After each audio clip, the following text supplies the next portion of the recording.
সব দিন মানুষের একরকম যায় না। সময় তো নিজের নিয়মেই চলতে থাকে, তবে মানুষ পরিবর্তনশীল। আর আমাদের শুক্রবার মানেই জম্পেশ খাওয়া দাওয়া। হ্যালো এভরিওয়ান, সবাই কেমন আছেন? প্রেগনেন্সির এই সময়টাকে আমি স্পেশালি বলবো। তো এই সময়টাতে বেশ লেজি লাগে। কি হয়েছে জানেন তো, আজকে ঘুম থেকে উঠতে প্রায় 9:30 বেজে গেছে। এখন কি খাবো, এদিকে ক্ষুধাও লেগে গেছে। ফ্রাইডে বলে আপনাদের ভাইয়া বাসায়, তাই বললো আমি পরোটা আর ডাল নিয়ে আসি। আর এদিকে পেঁয়াজ কুচুমুচু করে কেটে ডিম ভাজা হচ্ছিল বাসায়। এদিকে আপনাদের ভাইয়া পরোটা আর ডাল নিয়ে আসছে, আর আমিও এদিকে বসে পড়েছি। ইদানিং এত ঘন ঘন ক্ষুধা লাগে, আমি সহ্যই করতে পারি না। এদিকে প্রথমেই ডালটা বের করে নিলাম, এখন পরোটাগুলো বের করে নিব। অনেকদিন হলো বাইরের খাবার খাই না। ছুটির দিন বলে আপনার ভাই আমার আবদার সবই পালন করে, যেমন আমি শুক্রবার হলেই তাদের পালন করে দিই সব আবদারগুলো।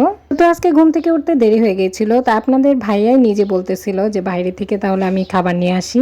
আমিও বেশ খুশি হয়ে গেলাম, অনেকদিন পর বাইরের খাবার খাবো। এদিকে প্লেটে 2টা পরোটা আর ডিম ভাজি আর এক টুকরো করে লেবু নিয়ে নিয়েছিলাম।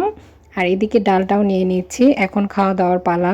আমাদের এক একটি ফ্রাইডে মানে নতুন নতুন আবদার রাখা এবং বায়না করা, এই করব সেই করব। কারণ আপনাদের ভাইয়া তো প্রাইভেট জব করে, যার জন্য ছুটি বলতে সেই ফ্রাইডে, এই জন্যই অপেক্ষা করে থাকা। আপনাদের ভাইয়া আমাকে বলছিল যতটা পারো কম করে খাও, এই সময়ে বাইরের খাবার কম খাওয়াই ভালো, বা না খেলে তো আরো ভালো। তবে আমিও বেশ মজা করে আমার মনের আনন্দে খাচ্ছিলাম অনেক দিন পর।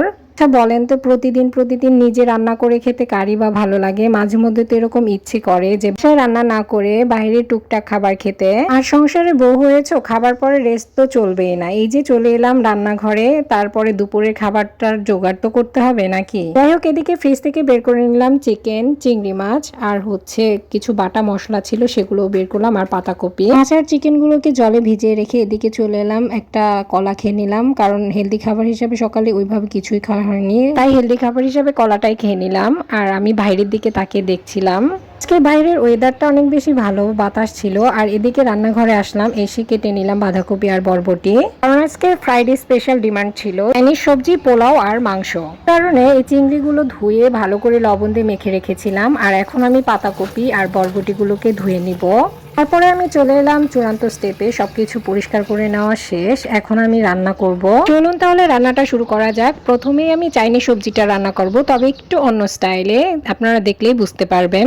কেননা চাইনিজ সবজি একটু ঝোলা টাইপের হয়, আজকে ভাবলাম যে ঝোলা টাইপ করব না, একটু ভাজি ভাজি টাইপ রাখবো। এর জন্য এটা গরম হয়ে আসলে আমি পরিমাণ মতো তেল দিয়ে নিলাম। আর এই যে বলেছিলাম আজকের ওয়েদারটা বেশ ভালো, দেখুন কি সুন্দর বাতাস আসছে রান্নাঘর দিয়ে। আর এদিকে তেলটা যেন বাষ্প হয়ে উড়ে না যায়, এর জন্য প্রথমেই লবণ দিয়ে নিলাম তেলে, তারপরে মাছগুলোকে ভেজে একটু সাইড করে নিব।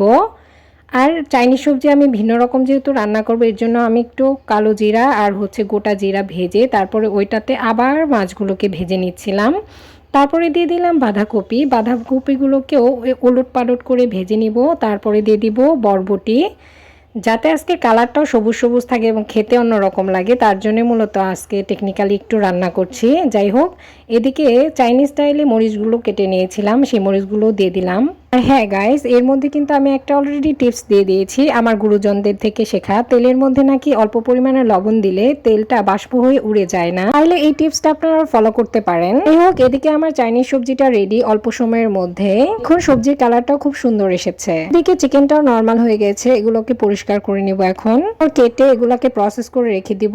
এখন হাফ কেজির মতো পোলার চাল নিয়ে নিয়েছি, এগুলোকে ভালো করে পরিষ্কার করে ঝরিয়ে রাখবো। আর এদিকে আপনাদের ভাইয়ের স্পেশাল মেনু বলে কথা, সে এসে ঘন ঘন তাগাদা দিচ্ছে যে কখন হবে, কখন খাবো। এদিকে পোলাও রান্না করার জন্য তেলের মধ্যে গোটা গরম মশলা দিয়ে দিলাম। ফ্রিজ থেকে বের করে রাখা বাটা মশলাগুলো নরমাল হয়ে গেছে, এখান থেকে আদা রসুন বাটা কিছুটা পরিমাণ তেলের মধ্যে এখন ভাজা ভাজা করে নিব। তারপর পরিমাণ মতো লবণ দিয়ে দিলাম। এখন দিয়ে দিব চালগুলো।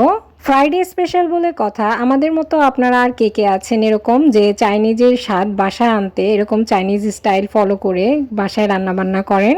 থাকলে কিন্তু আমাকে অবশ্যই জানাবেন, তাহলে আপনাদের সাড়া পেয়ে আমি আরো বেশি বেশি অনুপ্রাণিত হব। পরিমাণ মতো জল আর কাঁচামরিচ চিড়ে কিছুক্ষণ ঢেকে রান্না করব। ঘর থেকে এসে আমি আমার বান্ধবীর সাথে ভিডিও কলে কথা বলছিলাম আর রেস্ট নিচ্ছিলাম। 10 থেকে 15 মিনিট পর রান্নাঘরে এসে দেখি পোলাওটা 95% রেডি। এখন কাঠবাদাম কুচুমুচু করে এবং উপর থেকে ঘি ছড়িয়ে দিয়ে আবার কিছুক্ষণের জন্য রেস্টে রেখে দিব।